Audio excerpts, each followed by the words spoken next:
Alright, let's recap something from the previous episode. So basically there was a character called Jezebel who was going to be married to James, and she referred to James's mother as Mother. Now I then insinuated that that must mean that this character Jezebel is James's sister, and that James's parents are trying to get him to marry his sister. You know, because part of the point of this series being satirical is that I will often exaggerate minor points for a humorous effect. I even had the comment section Brainiac follow up with this. Well, actually, Liam, I think Jezebel was calling James's mum Mother because she's going to be Jezebel's future mother-in-law. Now I thought me writing in the script for that character to say that in response to me was my way of showing you guys that, yeah, I know, they're not brother and sister, but it's funny to laugh at the idea that that's what that meant. Let's see how you responded to it.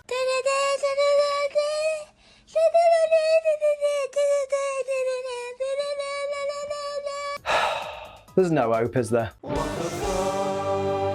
Of course, I'm kidding. It doesn't bother me that much at all, really. It's more comments for the algorithm, so if anything, I love it. I love that you guys are so interactive. It's wonderful. Make sure you look out for the bait in this episode as well. Anyway, we start off today's episode with a little exposition. Ash is looking through the Pokédex for information on Farfetch'd, as Brock reckons there's a rumor that one's been spotted in the area. According to the Pokédex, Farfetch'd makes a delicious meal, especially when cooked with leek. Okay, so this isn't a vegan-friendly episode, because the Pokédex just straight up implies that you don't catch a Farfetch'd to use in battle, you catch it for dinner. Also, I really like that he adds the when cooked with leek line, because imagine the poor sod who goes to all the trouble of finding and catching a Farfetch'd, and then right as he goes to cook it, he goes, "Oh no, I forgot the leek." Psyduck does nothing more than simply look at Misty, and she goes straight in with the old, "I don't have the energy to deal with you. If I have to look at that face, I'm gonna get a headache." Misty, mate, the poor thing only looked in your direction. Don't be such a bitch. Misty's back to being an arsehole. Pass it on. Honestly, Misty being a dickhead isn't even a WTF moment anymore, is it? Also, did she say energy?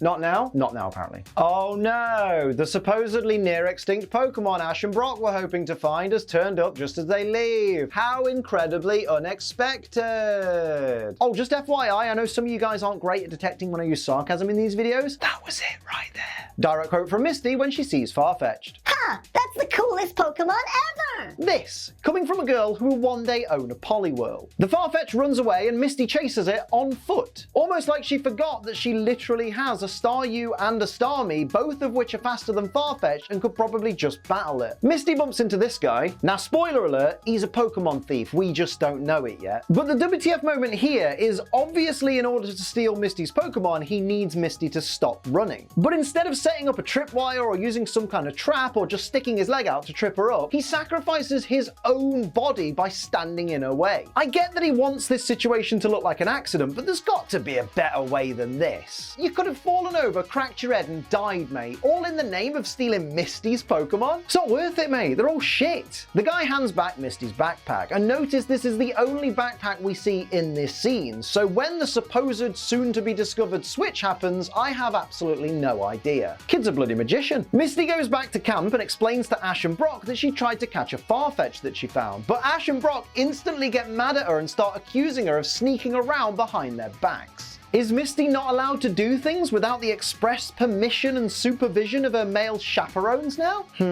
Sexism. That's not very protagonisty, lads. It's revealed that Misty must have picked up the wrong backpack, which is impossible because she was the only one with a backpack in the previous situation, but okay. But now, instead of Pokeballs, her bag is full of Ferrero Rocher. Not a bad trade, to be honest. Oh, so it turns out the thief had a backpack that was identical to Misty's, and that's how he made the switch. Imagine bumping into a potential victim who had the exact same backpack as you, making your theft so much easier. God, you wouldn't believe your luck if you were him, would you? Oh, and if you don't mind, just smack a little like on the video, please. The last episode of WTF got to 2,500 likes. Let's see if this episode could do better. That'd be cool. Thanks, it only takes a moment. Also, if you're new here, feel free to hit the subscribe button and turn on notifications so that you never miss any of my content, including WTF Moments, because like a few thousand of you have subscribed recently and it's been really cool, so thanks. Anyway, the guy looks into Misty's backpack and exclaims, 5 Pokeballs, and says that this must be all of her Pokemon. Okay, firstly, you can't be certain that that's all this girl's Pokemon. She might have 6 Pokemon, some of which switcher in the PC box and just been traveling with 5 so that the next Pokemon she catches instantly joins her party. Secondly, if the only Pokeballs in Misty's bag are the specific Pokeballs for Staryu, Starmie, Horsey, Psyduck, and Goldeen, was she not carrying any spares? Was Misty not planning on catching any more Pokemon while she was out and about on this adventure? I'm not even going to question where she keeps her sleeping bag, her spare clothes, etc., because obviously she keeps all of that in Brock's endless vortex of a backpack. We get a look inside the Pokemon Thief's tent and it's filled with various backpacks. Now these could be from other trainers, but they could also just be more decoy backpacks. And honestly, with the amount of money this guy's probably spent on decoy backpacks to fool other trainers, he could have just bought some Pokeballs or even paid someone else to catch a Pokemon for him. Team Rocket turn up, also looking for a Farfetch'd, and Jessie reckons people are spotting Farfetch'd in this forest all the time. See, that's weird because we were told that Farfetch'd is rare and near extinction, so where's Jessie getting this bullshit intel from? The thief turns up and offers to give Team Rocket his Farfetch'd, pretending that he's tired of raising Pokemon. He also mentions he has a Staryu and a Starmie they can have too, but how does he know what's inside those Pokeballs without opening them? That's something I've never really understood in Pokemon, because all the Pokeballs look the same, so how do you know which ball is for which mon? Part of me likes the idea of him checking each ball by sending out the Pokemon, seeing what it is, and then quickly returning it to its ball. Just like, go! Staryu comes out. Staryu's just like, wait, you're not Miss... return to ball. The thief leads Team Rocket to the riverside and then says he left something at camp and runs off, leaving Team Rocket with Farfetch'd, a bag of Pokeballs, and a boat nearby. He's actually filthy rich and he's just bored out of his bloody mind, so he's acting out and trying to mess with people for his own entertainment. Poor, misunderstood, sadistic wanker. Direct quote from Meowth. Letting Team Rocket guard your Pokemon is like letting your cat guard your canary. Meowth. This is the Pokemon world. What the hell's a cat? And what the hell's a canary? It turns out the thief rigged a hole in the boat which was plugged by a cork which would eventually unplug and sink the boat, making me realize that this kid is actually a lot more dangerous than we anticipated. Not only did this kid plan to steal Team Rocket's Pokemon, but he also manufactured a scenario that would more than likely cause their deaths to get rid of any witnesses. It really does make you wonder how many unsuspecting trainers this guy has drowned in the river just to get their Pokemon. Someone lock this kid up! He's insane! After the boat sinks but then resurfaces capsized, Team Rocket grab onto it and they also notice their Pokeballs floating in the water. Okay, first, why did they not have their Pokeballs somewhere more secure? You know, like attached to their clothes or something, or up their arseholes, or in the literal rucksack they stole from the kid? It just seems weird that they'd be in a position where they could just float away. Secondly, and I mentioned this before, how can they tell that those Pokeballs are specifically the ones that contain their Pokemon? Like, what is it about a specific Pokeball that lets James know that his Weezing is in there? And thirdly, Jessie exclaims, Arbok and Lickitung are floating away! Arbok and who, Jessie? Lickitung?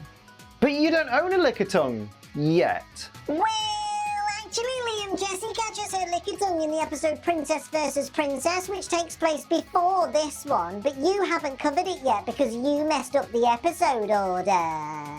Actually, I think you'll find Pokemon themselves messed up the episode order after the Porygon incident. Long story short, after the show took a 4-month hiatus after the Porygon incident and then began airing again, this episode, the Farfetch'd one, ended up airing a few episodes before Princess vs. Princess. And since I'm mostly sticking to the order in which the episodes aired, I'm sticking to the dodgy timeline. Hell, if I was following the episode order on the official Pokemon TV website, Jessie wouldn't catch a Lickitung for 7 more episodes. It's a mess. Meowth suggests they use the Staryu and Starmie the kid mentioned to get their Pokemon back, but Jessie discovers that the kid's bag is full of rocks, which raises one very obvious question. How bloody strong is Jessie? She's holding a bag of rocks above the water with a single hand. And sure, she's resting the bag against the boat, but have you ever been near a small boat like that? They're surprisingly easy to push around on the water's surface. Like if that bag of rocks was leaning on the side of that boat, it would easily cause the boat to list to one side. So the only thing holding that bag above water is Jessie. I appreciate Farfetch'd taking the time to twat Meowth a few times before leaving with the stolen Pokeballs. Not really a WTF moment, it's just nice to see a character that's as big an arsehole as I am. Meanwhile, Ash and Co are reporting the backpack switch to Officer Jenny, who explains that this is the 5th backpack switch report this week. Now look, I'm no detective, but maybe it'd be worth putting up some signs, I don't know, in the forest where the crimes are taking place? What good is a single sign outside the police station? The one place the thief isn't going to be hanging around. The Pokemon thief tells his Farfetch'd that they've been together for a long time, ever since he found it injured on the road and nursed it back to health. Farfetch'd obviously responds with Farfetch'd, but if you listen really carefully, it kinda sounds like, yeah, no mate, I was there. The thief says he wishes they could get by some other way without stealing Pokemon, but they're just too weak to battle. Mate, you've stolen 5 people's Pokemon this week, plus Team Rocket's, so that's 7 people's. How can you say you're still weak when you've got a ton of Pokemon that aren't Farfetch'd you can use now? It's like stealing a bunch of people's assault rifles and then looking at your slingshot like, oh, we just don't have enough firepower. Misty's Psyduck busts out of its Pokeball like it normally does, but it makes me wonder why none of her other Pokemon can do that. Like we saw all of Ash's Pokemon do it in the Snow Way Out episode. I guess maybe they're just not aware that they've been stolen? I don't know though, because in Snow Way Out, Pidgeotto came out of its Pokeball, and had it not been aware of what was going on outside, it wouldn't have known that it needed to come out. Pokeball logic is weird. Jessie gets angry at James for falling for the kid's trick and punches him so hard he ends up dangling by one hand outside the basket of their hot air balloon. Mate, how is James plummeting to his death going to help you find the Lickitung you technically haven't even caught yet? Misty lists off all her missing Pokemon except for Psyduck, and when Ash points that out, she says, Ugh, I wish I could forget Psyduck. wait,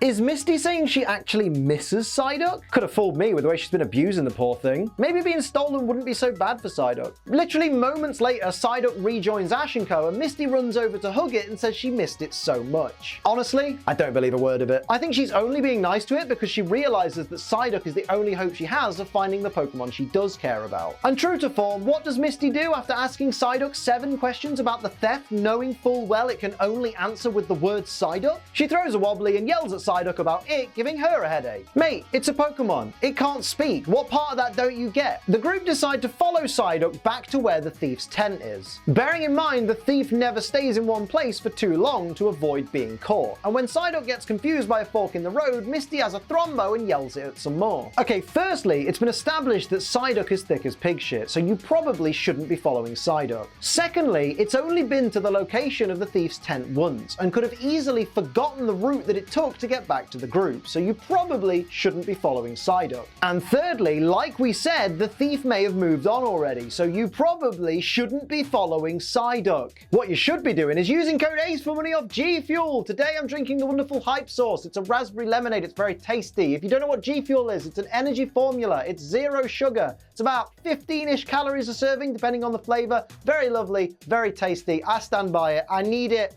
because I'm recording this video. I'm halfway through. It's about 1:07 in the morning. I don't think you can see the 7. Ain't my dog cute? But yeah, it's like 1 o'clock in the morning. I'm recording this because I'm really late at making the video. But regardless, G Fuel, use code ACE. It's 30% off right now. You can save money and help the channel at the same time. Get yourself bags of energy.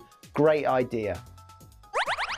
Also, there are so many good flavors now that Hype Sauce somehow has become underrated. I don't know how that happened. Team Rocket catch up to the thief and he seems genuinely perplexed when he asks what they're doing there. This to me just proves that he expected them to be dead at the bottom of the river. Kid's a bona fide murderer, even if this time technically he did fail. Pass it on. He offers to give back Arbok, Weezing, and Lickitung and call it even. Mate, you tried to murder them. You gave them a boat that was rigged to sink in the hopes that they drown. You cannot call giving them their Pokemon back calling it even. You at least need to let them waterboard you a little. After Team Rocket refused to take the bait, he offers to give them all the Pokemon. Now let me tell you why that's dumb. Firstly, if he reduces his Pokemon count down to just Farfetch'd, he's back at square one and therefore will have to steal more Pokemon, which is a game he said he wanted to get out of. Secondly, he could have easily kept back a few of the tougher Pokemon and just offered Team Rocket the rest and they probably would have accepted. Thirdly, why not keep the bag of Pokemon, give them their Pokemon back, and give them Farfetch'd, which is the Pokemon they came to the forest to find. And then of course let Farfetch'd hang with them for a bit, like an hour or so, and then just fly away from them and meet back with you at a previously agreed upon location. It's an easy crime. Well, actually, Liam, he didn't have much time to plan because Team Rocket surprised him, so how would Farfetch'd have known where to meet him? Mate, it's actually quite common for criminals, in fact not just for criminals, but for anyone travelling together anywhere, to agree on a rendezvous point to meet at in the event you get separated. It's basically like when you and a friend go to a brand new city you've never been to, and you're like, okay, in the event that we get separated and our phones die, I'll meet you outside that McDonald's. I will wait for you, and you wait for me if we get separated, and we'll meet there. It's just what smart people do. Ash and co with Officer Jenny turn up and surround the Pokemon thief and his Farfetch'd. I say surround, but only on two sides. I'm just saying he could very easily start running left or right and probably get away, especially if Farfetch'd used Sand Attack. Ash goes off on his whole spiel about raising Pokemon, working hard to raise them, how much time it takes, blah blah blah. And instead of taking charge of the situation and handcuffing the criminal, Officer Jenny just stands there and suggests they show him just how tough Pokemon battles can be. Is this the Pokemon equivalent of police brutality? Surely her job is to capture and detain the criminal, but instead she's just like, Yeah, let's beat that Farfetch'd senseless. That'll show him. Officer Jenny is a dirty cop. Pass it on. The thief says that Farfetch'd is too weak to battle and they had no other choice but to steal. Brock then chimes in with, That's not true at all. Pokemon will become stronger with trainers who work with them. Brock mate, what part of that statement disproves this Farfetch'd being too weak right now in this moment? Yeah, that's what I thought. Pipe down, you lanky twat. Why am I now only just realizing this kid's hair is in the style of a Farfetch'd? His fringe is even the shape of a bird's foot. Farfetch'd decides it wants to battle and Ash decides to send out Bulbasaur. Mate, Pikachu is literally right there. You didn't even need to go to the effort to throw a Pokeball, but still you want to send your grass type out against the flying type? For God's sake. The Pokemon thief tells Farfetch'd to stop, even though it's already in the middle of a battle and Bulbasaur has already been trying to attack it. Mate, stopping right now means that Farfetch'd would take a much stronger beating than if it just carried on actively trying to avoid Bulbasaur's attacks like it is. Use your noodle, lad. Plus, if you cared that much, you'd just return it to its Pokeball. Farfetch'd uses agility, and the thief says he didn't know that Farfetch'd could do that. Mate, you've been with this Pokemon for such a long time and you've never thought to be like, Yo, do you know any moves? surely that's the first thing you do when you get a Pokemon. Let's just appreciate how much damage Bulbasaur is taking from, you know, a vegetable. Kinda makes you wonder, why isn't Farfetch'd a grass type? It uses a vegetable to attack. Direct quote from Brock. You can't judge a Pokemon by the way it looks. Yes, I can. Poliwhirl looks amazing. Therefore, it's the greatest Pokemon of all time. See? Judged it. Finally, Ash sends out Pikachu. Why he didn't do it from the start, I'll never know. Misty stops Ash and says, Hold it! He robbed me, so it's my job to battle him. okay, sure, but if that's the case, where were you when Bulbasaur was being tenderized? Misty forgets that she hasn't got a Pokemon back yet. Can't be that worried about them then. Psyduck steps in to fight for Misty and stands there while Farfetch'd repeatedly smacks it over the head with its leek.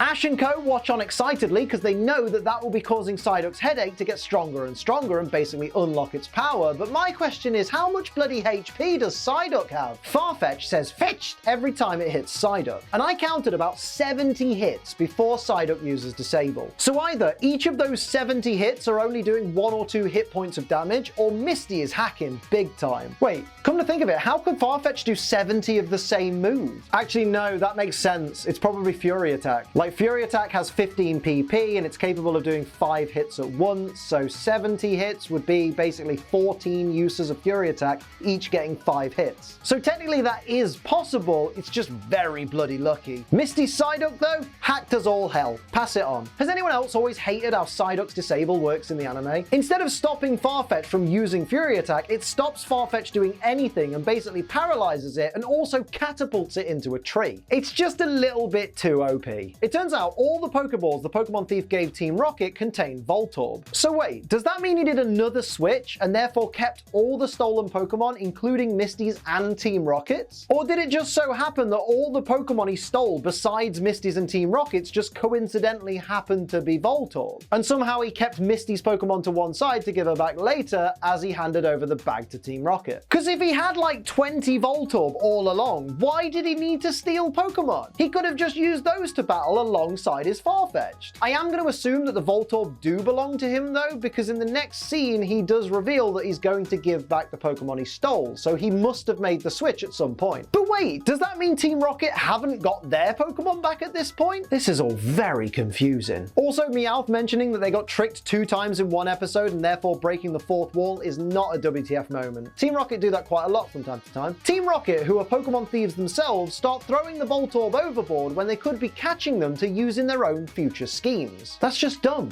Like, there's no other way to put it. It's just dumb. Also, do Voltorb not take fall damage? Who knew Voltorb were invincible? The Voltorb all conveniently land near Ash & Co, and more importantly, near the thief, who panics and says he'll never do anything bad ever again. Mate, we've established that they're your Voltorb. Just tell them to attack Ash & Co and you can escape. Okay, follow along because this dialogue is a mess. Firstly, the thief says, Forgive me, I'll give back all the Pokemon I stole. Then, in the very next line, in the same scene, Officer Jenny says, None of the victims are gonna press charges since they all got their Pokemon back. how? How did they get them back? The guy who stole them literally just said he will give them back. Future tense, which means he still has them, but is willing to return them. So in what way could the victims possibly have their Pokemon back already? Also, when did Jenny find time to speak with the victims when she's been with Ash & Co and the thief this whole time?